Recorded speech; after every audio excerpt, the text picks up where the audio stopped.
हरियाणा युवा कांग्रेस के प्रदेश अध्यक्ष निशित कटारिया ने अपनी ही पार्टी के 2 दर्जन से ज़्यादा युवा नेताओं को अपराधी बना दिया है।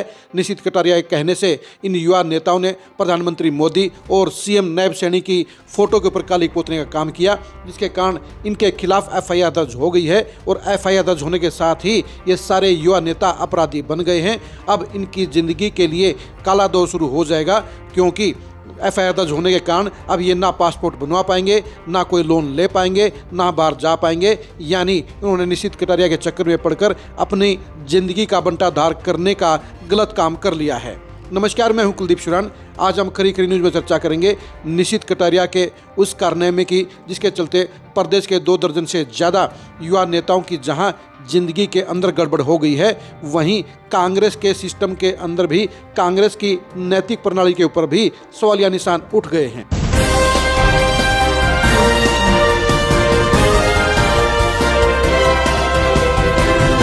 निशित कटारिया ने जो नया कारनामा किया है वो 2 दर्जन से ज़्यादा युवा कांग्रेस नेताओं की जिंदगी पर भारी पड़ सकता है, उनकी जिंदगी को, ट्रैक को गड़बड़ा सकता है। क्योंकि निशित कटारिया के कहने से कांग्रेस के युवा नेताओं ने सिरसा, करनाल, पानीपत और गुरुग्राम के अंदर प्रधानमंत्री मोदी और नायब सैनी के फोटो के ऊपर काली पोतने का काम किया और उसके खिलाफ करनाल में जहां रजत लाठर के खिलाफ एफआईआर दर्ज हो गई है, वहीं पर गुड़गांव के अंदर भी निशित कटारिया और दूसरे युवा नेताओं के खिलाफ एफआईआर दर्ज हो गई है। करनाल में रजत लाठर के खिलाफ एफआईआर दर्ज कराने का काम बीजेपी के नेता त्रिलोचन सिंह ने किया। त्रिलोचन सिंह ने जहां 3 दशक तक कांग्रेस के लिए पॉलिटिक्स की, अब वो बीजेपी में शामिल हो चुके हैं और बीजेपी में शामिल होने के बाद वो पूरी निष्ठा के साथ पार्टी के लिए कार्य कर रहे हैं और अपने सबसे बड़े नेताओं के खिलाफ कांग्रेस की घटिया कार्रवाई को उन्होंने बेहद गंभीर मानते हुए कांग्रेस के युवा नेताओं के खिलाफ एफआईआर दर्ज कराने का काम किया है। आप खुद ही सुनिए कि त्रिलोचन सिंह ने इस बारे में क्या कहा। देश के प्रधानमंत्री और मुख्यमंत्री के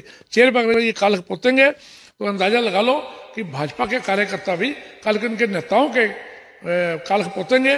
फिर मत कहना कि हमने जाति करी है, हम ईंट का दबाव पत्थर से भी देना जानते हैं। जितने नेता हैं जिन्होंने इनको इशारा दिया है, वो जब भी अब शहर में आए, खास करके करनाल में, ये सोच के आए भी अपने चेहरों पर या ढक के आए तो या सोच के आए भी कालक पोती जाएगी। एक ओबीसी के नेता हमारे नायब सिंह सैनी और एक मुख्य प्रधानमंत्री हमारे, उनके चेहरों पे कालक पोतना एक बड़ी गिरी साजिश थी, बड़ी गहरी सोच थी।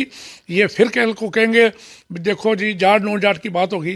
अरे तुम जब तुम्हारे को अधिकार दे रखे ऐसे काम करने के लिए तो क्यों नहीं होगी बात। में एक छोटा पत्र लिखा एसपी साहब के नाम और साफ लिख दिया भी अगर तुरंत कार्रवाई नहीं करोगे तो कल को अगर कोई टकराव होगा तो उसका जिम्मेवारी प्रशासन की होगी। ऐसे नहीं होना चाहिए। देश के प्रधानमंत्री और मुख्यमंत्री के चेहरे पर ये कालक पोतेंगे तो अंदाजा लगा लो कि भाजपा के कार्यकर्ता भी कल के उनके नेताओं के कालक पोतेंगे। फिर मत कहना कि हमने जाति करी है। गुरुग्राम के अंदर निशित कटारिया के कहने से प्रधानमंत्री मोदी और नायब सैनी के फोटो पर काली पोतने वाले नेता अब माफिया मांग रहे हैं, क्योंकि उनको पता लग गया है कि एफआईआर दर्ज होने के बाद वो अपराधी बन गए हैं। वो साफ तौर पे ये कह रहे हैं कि उन्होंने निशित कटारिया के कहने से ये सारा काम किया है। आप खुद सुनिए कि ये युवा नेता अब किस तरह से गिड़गिड़ा रहे हैं और माफ़ी मांग रहे हैं। मेरा नाम आफाक खान है, मैं सालेडी का रहने वाला हूँ। मेरा पिता का नाम इलियास है। मेरे पास सुबह फ़ोन आया था नितेश कटारिया का कि आपको शाम को 4 बजे नूह के बस अड्डे पर मिलना, वहाँ हम वोट चोरी अभियान चलाएंगे। मेरा नाम हारिस है, पुत्र जाकिर, निवासी 20 मुख्यमंत्री नायब सिंह सैनी जी, प्रधानमंत्री श्री नरेंद्र मोदी जी के जो फोटो थे उन पर हमने काली पोती। मेरा नाम बासित अली है, जनाब शमसुद्दीन, गाँव चंदेनी में यूथ कांग्रेस का मेंबर हूँ। हमने श्री माननीय नरेंद्र मोदी जी के उसको सिर पे काली पोती की थी, उसको निशित कटारिया जी लेकर आए थे। आपने सुन लिया होगा कि साफ तौर पर युवा नेता ये कह रहे हैं कि निशित कटारिया के कहने से उन्होंने ये गलत काम किया है, उन्होंने फोटो के ऊपर काली पोतने का काम किया है। सबसे बड़ी बात यह भी है कि हरियाणा कांग्रेस के 2 बड़े नेता कुमारी सैलजा और प्रदेश कांग्रेस अध्यक्ष राव नरेंद्र सिंह इन घटिया कार्यों के पक्ष में नहीं है। उन्होंने साफ तौर पर इन कामों को गलत बताया है। आप खुद ही सुनिए कि शैलजा और राव नरेंद्र ने इसके बारे में क्या कहा है। सर, बीजेपी के रात के कार्यालय में जो घटना हुई है, कालिक पोती गई है नेताओं के पोस्टर्स पर, उसको किस तरह से देख रहे हैं? क्योंकि बीजेपी लगातार इस चीज का भी जिम्मेदार कांग्रेस को ठहरा रही है। देखिए, कांग्रेस अनुशासित पार्टी है, सही को सही गलत गलत कहती है। मुझे जानकारी में नहीं है, अभी आपकी चर्चा आई पता लगा, लेकिन मुझे भरोसा है कांग्रेस का कोई भी कार्यकर्ता और हमारी कोई भी टीम ऐसा कार्य नहीं कर सकते। हम सबका सम्मान करते हैं, सबको साथ लेके चलते हैं, विरोध अपनी जगह। आज अब आप ये कालिक पोतना हमारा कल्चर नहीं है, हम विरोध करेंगे। कालिक पोतना हमारा कल्चर नहीं है। कांग्रेस की कल्चर कभी भी ऐसी नहीं रही है कि वो इस तरह के गैरकानूनी काम करे, अमर्यादित काम करे। इन पोस्टरों के ऊपर कालिक पुतवाने का पूरा काम निशित कटारिया ने किया है। निशित कटारिया हरियाणा कांग्रेस के अंदर अपनी राजनीति चमकाना चाहते हैं और इसलिए उन्होंने अपनी राजनीति चमकाने के लिए कांग्रेस के 2 दर्जन युवा नेताओं को बलि का बकरा बना दिया है। उनके खिलाफ एफआईआर दर्ज करवा दी गई है और इसलिए युवा नेता अब निशित कटारिया कांड अब कानूनी शिकंजे में फंस गए हैं।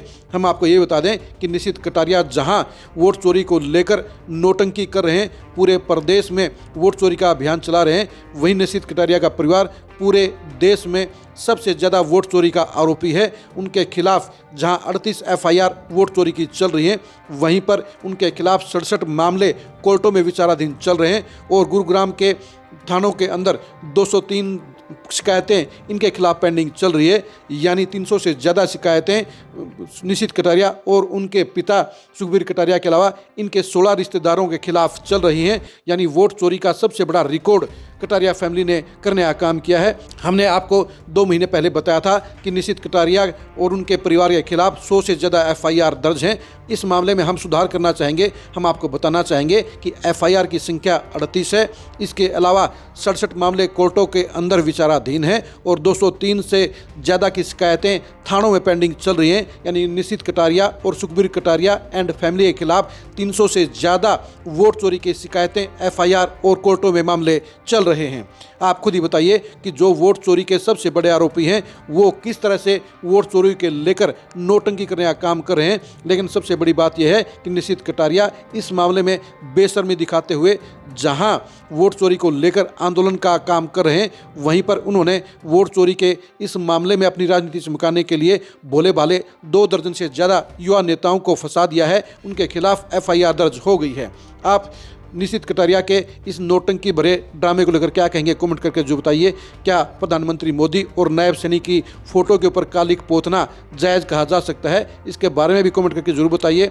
आप कांग्रेस से जुड़ी एक्सक्लूसिव खबरों को जानने के लिए लगातार खरी खरी न्यूज़ के साथ बने रहिए। आप कटारिया फैमिली की वोट चोरी की एक्सक्लूसिव खबरों को जानने के लिए भी लगातार खरी खरी न्यूज़ के साथ जुड़े रहिए। आप हमारे फेसबुक पेज को फॉलो कीजिए, आप हमारे यूट्यूब चैनल को सब्सक्राइब कीजिए। नमस्कार।